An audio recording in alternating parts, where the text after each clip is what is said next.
नमस्कार दोस्तों, संकष्टी चतुर्थी, तिल चौथ या फिर सकट चौथ के नाम से जाना जाने वाला ये चतुर्थी तिथि का व्रत हमें कब करना है वर्ष 2024 में।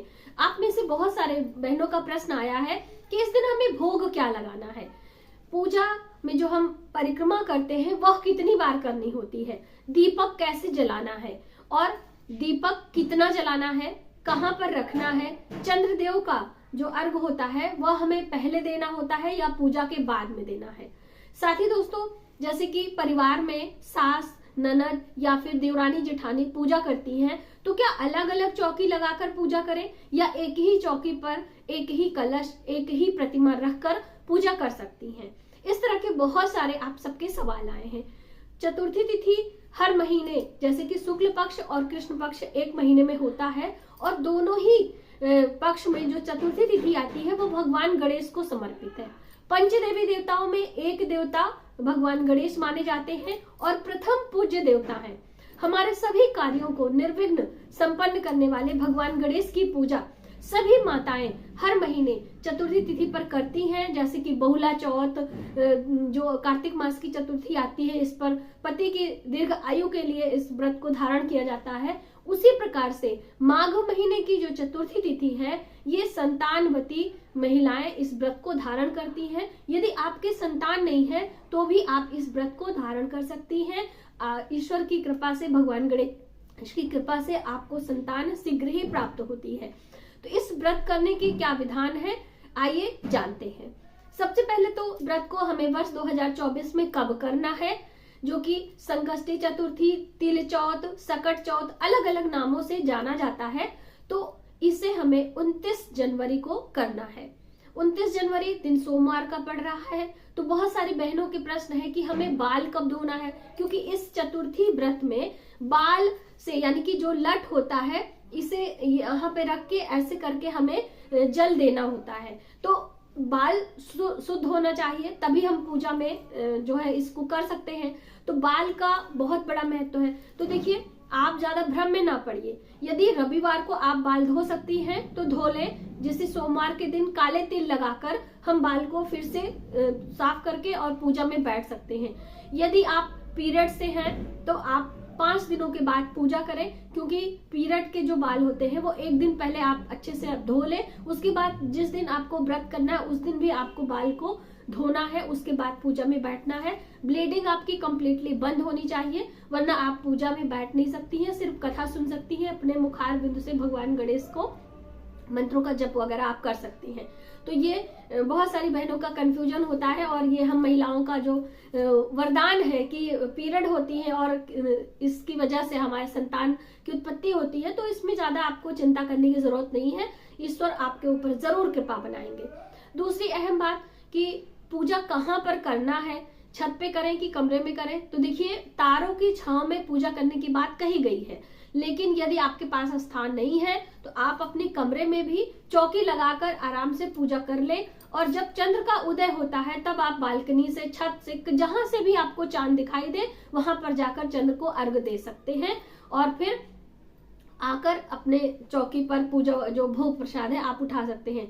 भोग प्रसाद में क्या लगाना है, तो देखिए, अलग अलग प्रांतों में अलग अलग भोग प्रसाद लगाने की बात कही गई है, लेकिन काला तिल और सफेद तिल, गुड़, ये मतलब ये जरूरी होता है। तो जैसे कि हमारे इधर प्रयागराज में 4-4 की संख्या में, यानी चतुर्थी तिथि है ना, तो सब 4-4 की संख्या में 4 काले तिल के लड्डू, 4 सफेद तिल के लड्डू, 4 रामदाने के लड्डू, 4 जो सोंठ वाले लड्डू होते हैं उसे भी रखा जाता है। यानी 4 प्रकार के लड्डू, 4-4 प्रकार के 4 फल, इस तरह से पूजा किया जाता है। और हमारे मायके में जो कि उधर अयोध्या साइड में है, तो वहां पर सिर्फ काले तिल और गुड़ ही चढ़ाए जाते हैं। सफेद तिल भी चढ़ाते हैं, क्योंकि भगवान गणेश को सफेद तिल का अक्षत चढ़ाया जाता है इस दिन।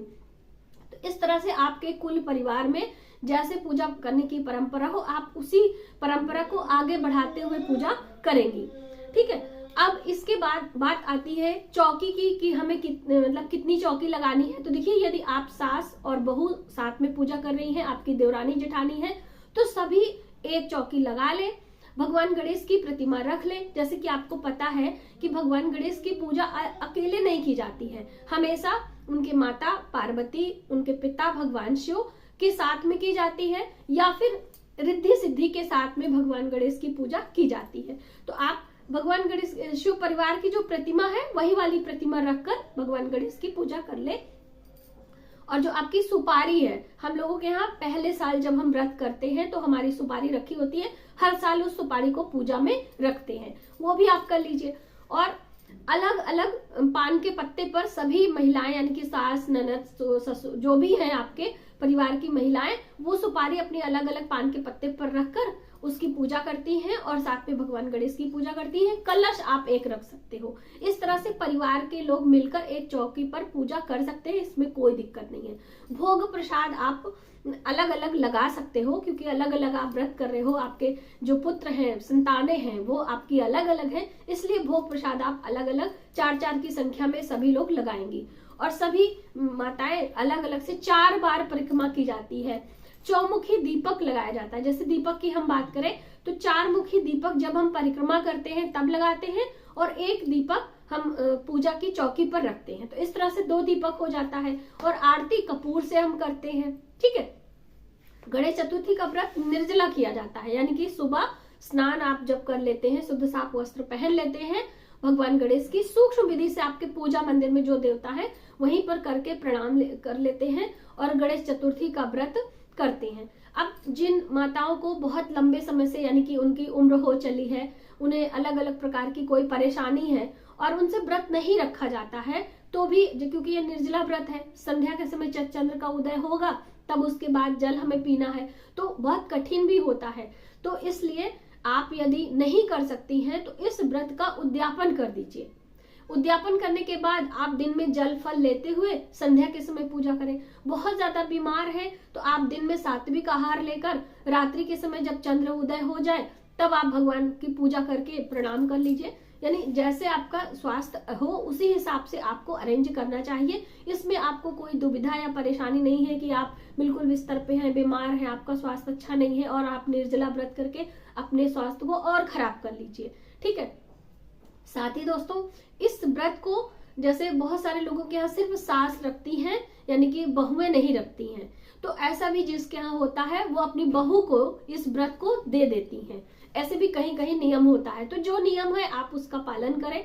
इस व्रत में अपने बच्चे को भी, जिस संतान के लिए आप इस व्रत को कर रही हैं, उनको भी पूजा में बिठाना चाहिए। उनके मस्तक पर हल्दी कुमकुम का तिलक करें, हाथों में मौली के धागे बांधें, उनसे भी भगवान का भोग प्रसाद आप चढ़वाएं, प्रणाम करवाएं और ईश्वर का यानी भगवान का आशीर्वाद आप दिलवा दें। साथ ही भोग प्रसाद जो आप चढ़ाई हैं, कई लोगों ने पूछा था कि हम कब उठाएंगे, तो देखिए उठाने के लिए तो कुछ प्रसाद जो जैसे हम लोगों के यहाँ जितना भोग बनता है सभी भगवान को चढ़ाते हैं 4-4 की संख्या में, और भोग सबका लगाते हैं, लेकिन जो 4-4 की संख्या में वहीं पर छोड़ देते हैं और बाकी भोग घर में लाके सब आप परिवार के लोग मिल बांट के खाते हैं। तो जो 4 की संख्या में है उसमें से एक भोग लेके अपने बच्चे को आप दे दीजिए। आपके जो बच्चे, क्योंकि अलग अलग प्रकार के बहुत सारे, कोई फल आप दे दीजिए, कोई मिठाई दे दीजिए, कुछ भी करके आप अपने बच्चे को दे सकते हैं। कुछ भोग रात्रि में भगवान गणेश आते हैं, ऐसी भाव है, क्योंकि कथाओं से भी हमें प्राप्त ज्ञान होता है कि भगवान गणेश आते हैं और भगवान गणेश के लिए भोजन भोग वगैरह रखा जाता है चतुर्थी तिथि की रात्रि में, जिस दिन आप व्रत करती हैं, तो आप रख सकते हैं और उसे किसी पात्र से, किसी डलिया वगैरह से ढक देते हैं, क्योंकि तारों की छांव में जब हम पूजा करते हैं तो इस तरह से। अगर आप कमरे में कर रही हैं तो ढकने की कोई जरूरत नहीं, कपड़े से आप शयन करा दीजिए, यानी कि आप भाव से सुला सकते हैं। दूसरे दिन सुबह सवेरे स्नान करने के बाद सबसे पहले भगवान गणेश की पूजा, आरती, प्रणाम करने के बाद फिर सारी चीजें आप हटाकर भगवान गणेश को यथास्थान आप रख सकते हो। पहाड़ बहुत सारे लोगों के यहाँ फोड़ा जाता है, तो अपने लड़के से, यानी कि औरतें ये काम नहीं करती हैं, महिलाएं, आप अपने बच्चे संतान से पहाड़ गन्ने के डंडे से तोड़ा देते हैं, ऐसा कहते हैं।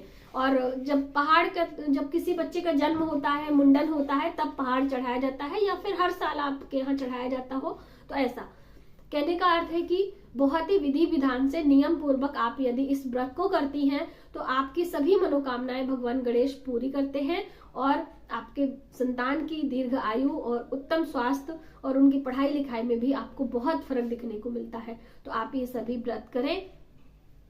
तो आप इस व्रत को बहुत ही श्रद्धा पूर्वक और नियम से करें, आपकी सभी मनोकामनाएं पूर्ण। इस वीडियो में बस इतना ही। यदि हमारी जानकारी आपको थोड़ी सी भी हेल्पफुल लगे तो प्लीज हमारे वीडियो को लाइक करें, ज्यादा से ज्यादा लोगों में शेयर करें, आने वाले वीडियो के लिए सब्सक्राइब करें। मिलते हैं एक नई जानकारी के साथ नए वीडियो में, तब तक आप अपना ख्याल रखें। जय माता दी।